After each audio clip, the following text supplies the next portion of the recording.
The Heart Song Church in Cordova, Tennessee, has opened its doors to the faithful of the Memphis Islamic Center, which is still building its own complex right next door. It is a sense of community that offers quite a different version and vision of America. Thanks to Pastor Steve Stone and Dr. Bashar Shala, chairman of the Memphis Islamic Center. They join us tonight in their first joint interview. And gentlemen, thank you for doing so. My pleasure. Thank you. I want to get to the threatened Quran burning in the New York Islamic Center and all that, but your experience seemed potentially instructive. So let's start with this. And as I understand it, Pastor Stone, you started this up when you put this sign up in your church. Is that correct? Yes. It was about a year and a half ago. We read in the newspaper that Memphis Islamic Center had bought the land adjacent to us, and as fast as we could get up a sign, we put up a big red sign that said, "Welcome to the neighborhood, Memphis Islamic Center." Dr. Shala, how did you hear about that sign other than perhaps just seeing it there? I mean, what was your reaction when you heard about it? Absolutely. I mean, it was overwhelming. You couldn't miss the sign. And it was really a sign that gave us a lot of joy, a lot of comfort, and told us that we have neighbors that are welcoming us. And what followed the sign was even larger and more gracious, and those the actions of the Heart Song Church towards our community. And that was to let you basically use the hall, correct? Absolutely. So what has your experience been like, Dr. Shala, in Memphis, especially since this controversy has been whipped up over an Islamic center in downtown Manhattan, a couple of blocks away from Ground Zero? I've been in Memphis for over 20 years, and Memphis has been a community of faith. We really have very good interfaith relationships. Just recently, and during this month in Ramadan, we had an interfaith dinner event that there was over 450 people from different faiths that shared that dinner together. There's been a lot of support. The positives overwhelmed the negatives, and we had a lot of help, especially from our neighbors in our community. Pastor Stone, this Pastor Jones in Florida says he feels he needs to take a stand against radical Islam, and obviously whatever he believes in, the God he believes in, does not have a problem, at least so far, with burning the Quran. If you simply disagree on Christian teaching about this, how do you reach this man?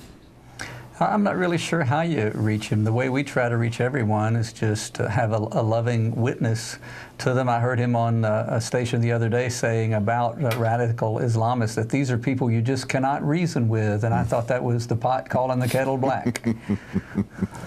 It's beautifully summarized. Dr. Shala, I know that you have not followed that story in Florida, but the Associated Press has reported that in Afghanistan, some Muslims are upset about this, and because they seem to believe that, one, the president would have the power to stop it, and two, because he's not going to stop it, the Quran burning reflects some sort of official American sentiment.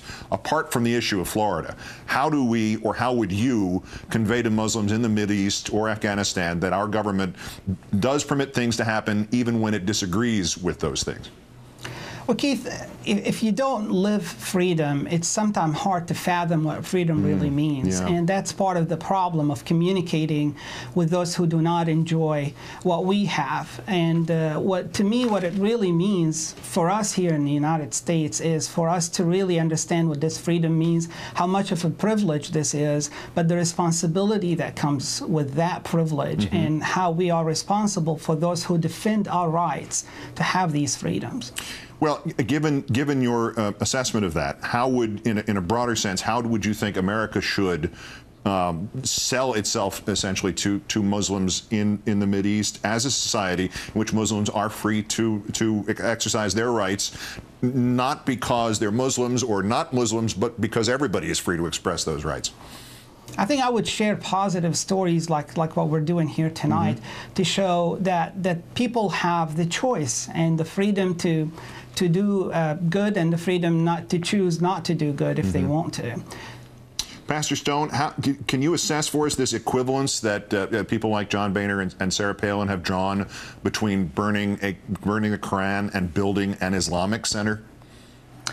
You know, to me, it's just that the people across the street from us are Muslims, and you know, Jesus has taught us to love our neighbor, and they're our neighbors, and we're loving them, and they're loving us back.